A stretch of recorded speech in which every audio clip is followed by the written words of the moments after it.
This week, we're going to be working on understanding sociological theory and methods at the same time. Normally, this is done in two separate weeks, but we're going to forge through and make the connections in 1 week here.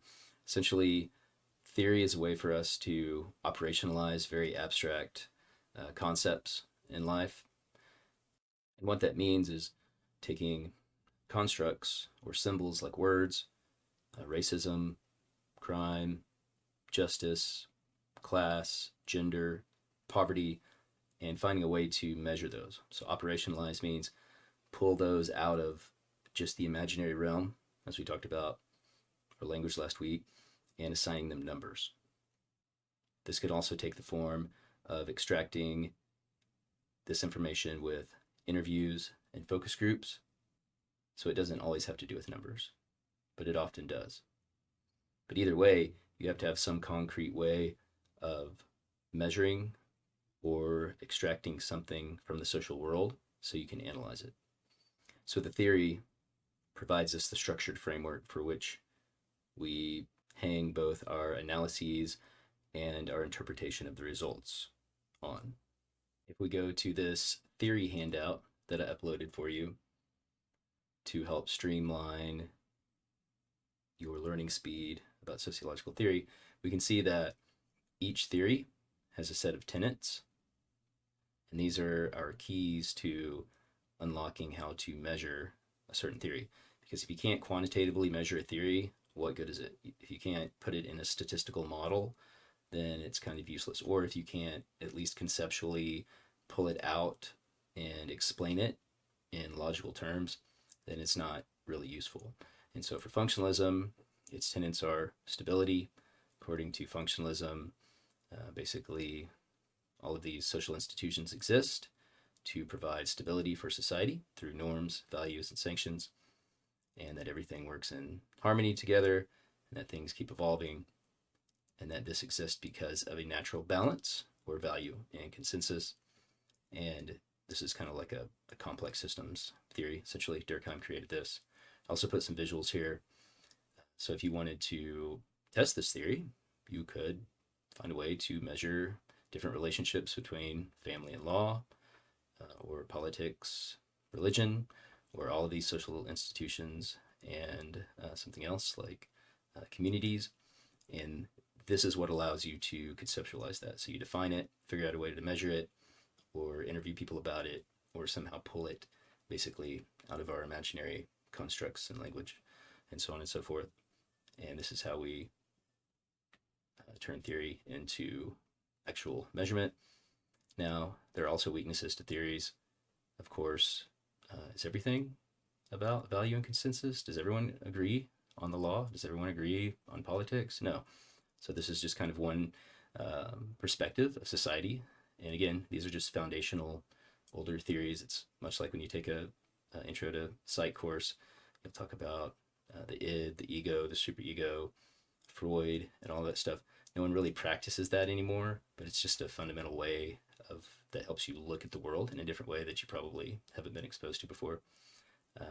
Conflict theory is pretty much the opposite of functionalism. So instead of saying everything's about value and consensus and harmony, conflict theory points out that there are people with lots of money and business interests that control a lot of what happens, and that the systems they've created over time are structurally unequal. Marx also thought that revolution and war would happen where the working class would overthrow the elite. That obviously doesn't happen. You can imagine trying to overthrow the United States. We would have no chance against the military. Ideology is a really important part of this. Marx argued that the ruling class basically get the people, the working class, to believe in things that don't advance them because it advances the ruling class. And there's different kinds of class consciousnesses where either the working class has a specific consciousness or awareness, but Marx also talked about a false consciousness, right? Similar to how the ideologies are used to justify power and wealth, the working class buying into these philosophies that advance the people controlling the system would be a false consciousness if it's not advancing them too. And then symbolic violence is what Marx argued is maintained through subtle forms of violence, such as knowledge, cultural tastes, language that exclude and marginalize certain groups. Of course, it's not all about rich people basically making money off of us and controlling us. That it does happen, right? And that's part of social life. But again, it's one dimension. So again, these are all just different vantage points. But again, if you want to, basically measure this and extract it, well, look for measures or definitions and constructs and data for competition, structural inequality. And you can pull things from data from the social world this way. Let's go back to functionalism real quick and talk about it and conflict theory. One thing that will really help you this week is to understand that functionalism and conflict theory are macro level theories. So they explain group behavior, cities, nations, states, mass group behavior.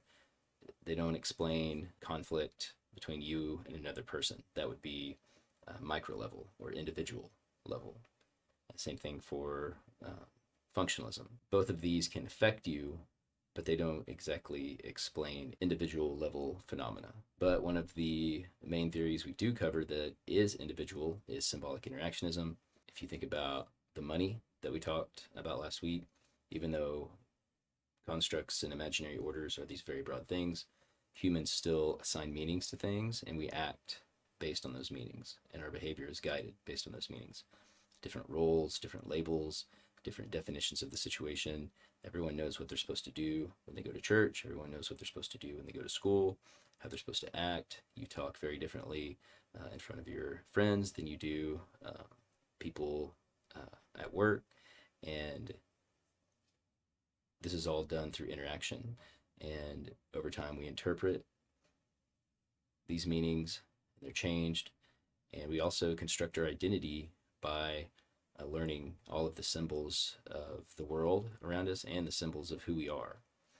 And so ultimately, symbolic interactionism argues that society is a product of human interaction and constantly changing as people create new meanings and symbols. And so again, this is one vantage point or dimension of social life. Obviously, this is very true and accurate of many day-to-day interactions, but it doesn't explain all of social life. So it's just another piece to the puzzle. But symbolic interactionism, this is important, is micro level. Conflict theory and functionalism are macro level. I will provide you with an in-depth video covering these three main theories and a couple other theories next week. Okay, that's enough about theory. So let's talk about research methods. The scientific method has been a huge breakthrough for humans. Again, you can easily see how it's linked back to our language.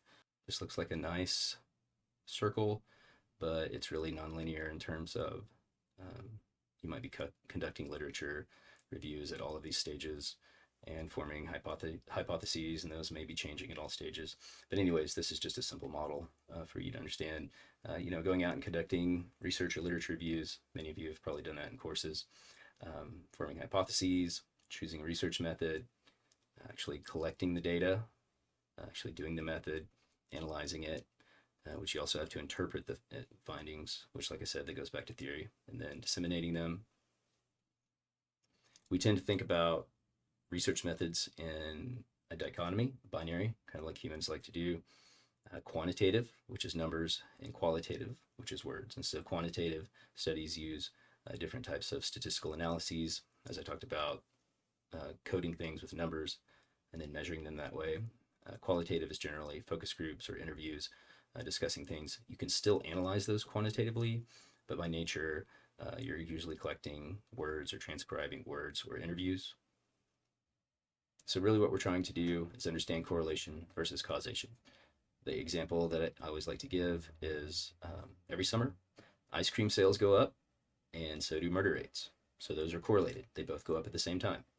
Okay, but does that mean that ice cream sales are causing murders or homicides? No, that's a spurious relationship. There's a third variable in there, maybe numerous variables that are explaining why the murder rate is going up. So it's the difference between correlation, two things moving up and down together, one of them actually causing the other. And this is really important to understand because a lot of times people don't understand this and will give you misleading theories about things. And this is not meant to be symbolic violence, but it is to some people who don't like math. Essentially, this is your outcome, okay? And these are your predictors, these X's. And so if you were measuring homicide rates, this would be your predictor. And maybe you did have ice cream sales in there. Maybe you were like, oh man, there's got to be, something here. But then you put in summer, basically, or I guess seasons and neighborhood and all these demographic factors.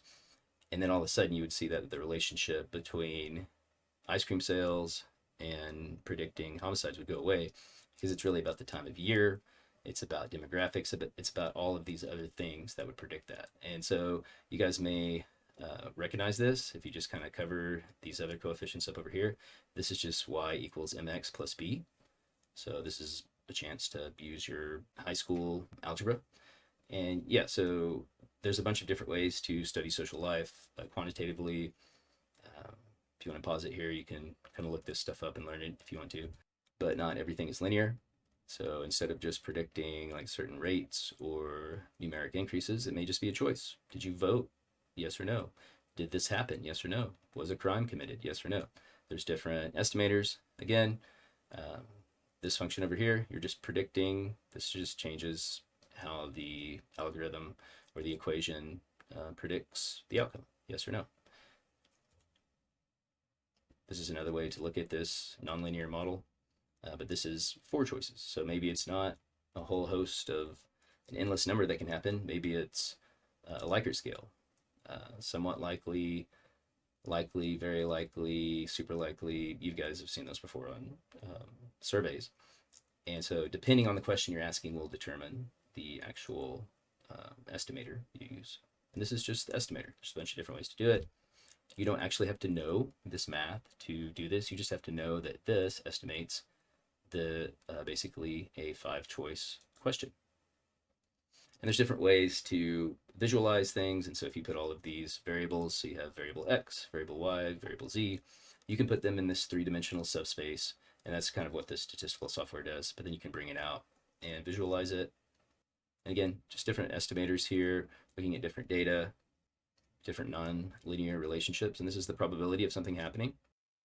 Here's the Likert model talked about earlier. And there's just different ways to kind of visualize this and think about it. These are the actual distributions, probability distributions of each answer. Different way to look at it graphically. This is a super easy way. So you can see this is from, I think, Stata. And you can just make these maps and see, well, most people agreed with this. But again, you can see you're taking these kind of abstract concepts that don't really exist anywhere, but they're there. We know they're real because we created them and they create all of these real things around us. But then we can come up with clever ways to actually extract them from our social environment and measure and visualize them. This is probably kind of the most powerful thing I learned that shaped my career as a researcher, is understanding that there's different levels to everything, and that just because something is true at one level doesn't mean it's true at another. This also has to do with levels of analysis, right? Are you measuring and talking to people at the individual level, maybe the group level, a class or a household or a business, community level, an actual neighborhood or groups of neighborhoods? Are you looking at the built environment, how things are actually built and how that contributes to things, all the way up to state, nation, culture? Everything has a different level and it all has a different effect. And so understanding that it's not just one or two of these things, all of these things are happening simultaneously and interacting across these lines. And so really to get a really true valid result from research, you have to often do what's called multi-level modeling or hierarchical linear modeling. And basically it's just understanding that things are different than just what a person thinks or feels. It's influenced by their family, by their community, their built environments, their culture, their nation.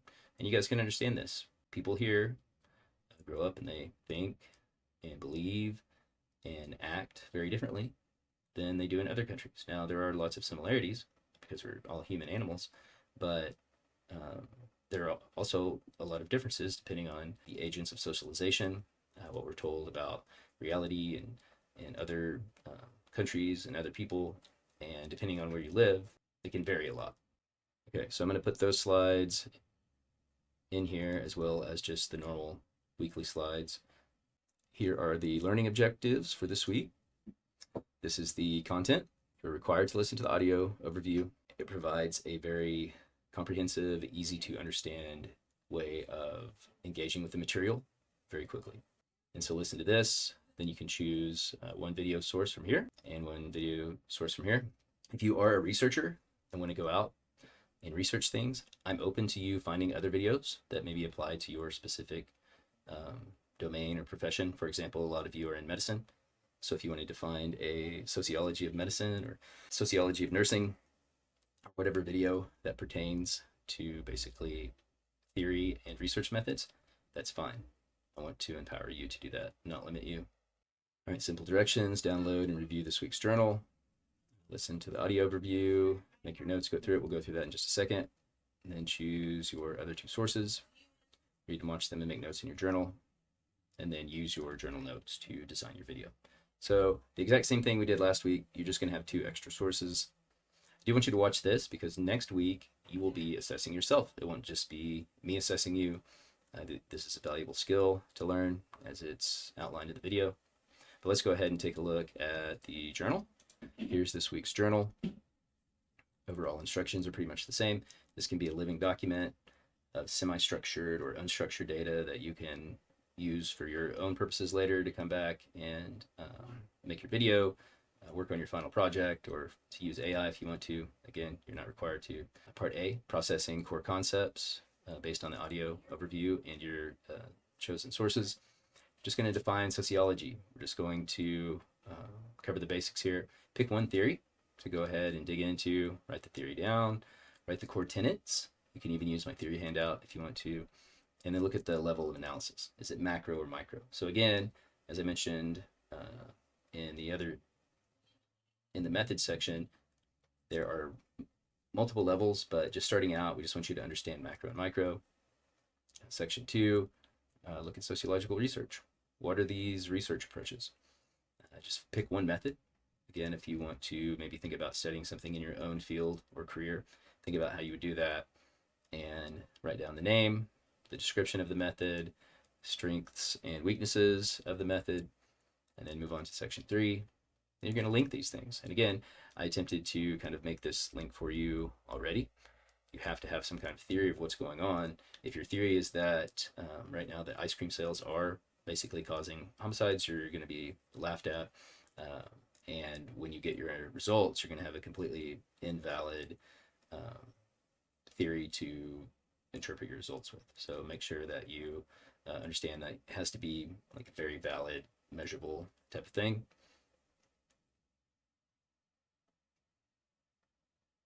But yeah, you have to have a good theory. In section 4, your insights from your other sources. So again, listen to your audio overview if you want to do it that way, or you can watch your supplemental, watch and read your supplemental sources first. It doesn't matter to me. Most people will kind of go back and forth because this is a non-linear process. But yeah, write down your reading, your key insights, do the same thing for the video. Again, this is all to help you keep organized, to make you successful, taking some of that load off of you so that you can focus on doing higher order thinking and kind of more valuable skills. All right, and then preparing your video. So yeah, just basically explain the theory, explain the method, illustrate the connection, you can follow your notes. Again, I don't want to limit you. I want you to be creative and innovative. So if you want to do it in an innovative way, I really encourage that. And then of course, process your reflection. I did say in the video this week. Last week, I kind of gave you the option. I definitely want it in the video this week. And again, we're just scaffolding this kind of these levels of complexity. There's my notes about just making it your own. And then also reminding you again to watch the self-assessment video. It also teaches you how to read the rubric, which is very valuable for a college student to understand. And here's part C. This is really important. This is not graded this time, but I've provided this section C here for you to go ahead and engage with the course learning goals, which are basically what makes this course transferable and what your final project is over.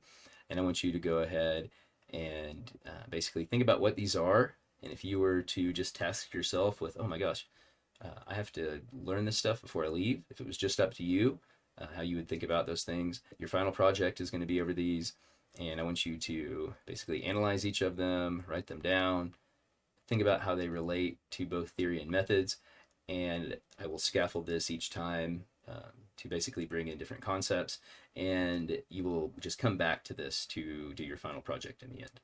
And then I've provided a workspace and data archive space for you if you do want to organize your stuff here and then come back later and retrieve it yourself or use AI or whatever your workflow is, then I wanted to basically provide this space for you.